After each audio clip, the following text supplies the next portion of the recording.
we're wearing almost the same shade. I don't have a Did crown, you plan that? I did not plan it. I'm leaving today to go on the egg collection. We You gotta are. go collect eggs. That's right. It's starting. It has started. Yes. So we thought we needed to update our video explaining hatching festival reservations. Right, and how the reservations work, because you know what happens is at the beginning, I mean, we haven't collected a single egg yet. Well, we've collected eggs on the farm, but in the wild we haven't collected a single one, so we don't know how many we're going to get, and then we don't know what the timing is going to be.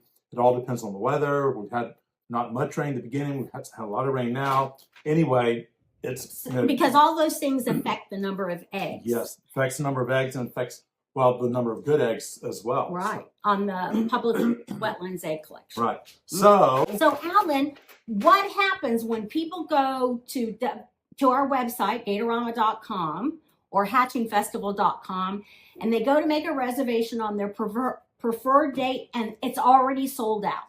Well, you could get really upset about it and say, you know, this is the third or fourth year in a row I've tried to do this, but just have a little bit of patience, because what happens is every week I will add eggs to it based on how many eggs we've hatched and how many eggs we've collected.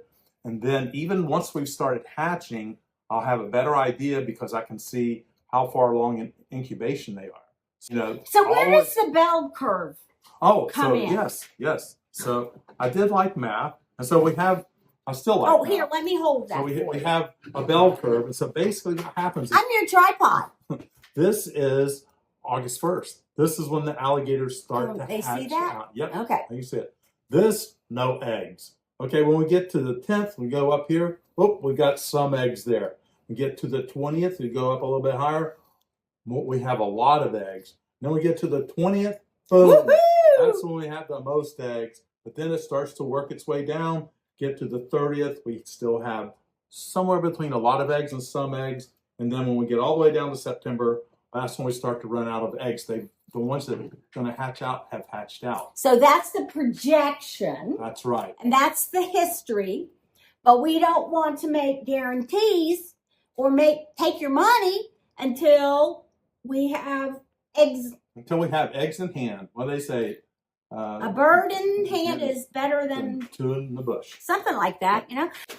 So we put just a minimal amount of eggs out for each program. Right. But then we know that we're going to release more. Yes. Once the collection is doing well, then we'll release another batch. All right. So in about 2 weeks, we'll probably release some more numbers. We'll add to the numbers that we already have. Are available, number of reservations. And then probably in August, the 1st of August, we'll definitely release more. Because not only will we know how many eggs we're going to have, but I'll have a really good idea of how far in incubation they are. The only time there's really a problem with reservations are on the weekends. So if you can come during the week, you might be here by yourself. That's true. Get lots of attention. That's right. And so weekends are hectic.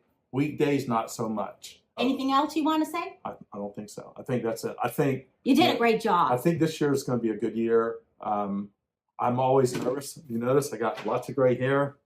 It's not old age. It's egg collection. That's true. When we started, he wasn't gray. It doesn't bother Patty. See, no gray hair. I know. Isn't it amazing? But do you think you're going to be able to hold that egg and hatch it out as well? I think so. Okay. I don't know. We'll see. All right. So thanks for tuning in, and we'll see you next time.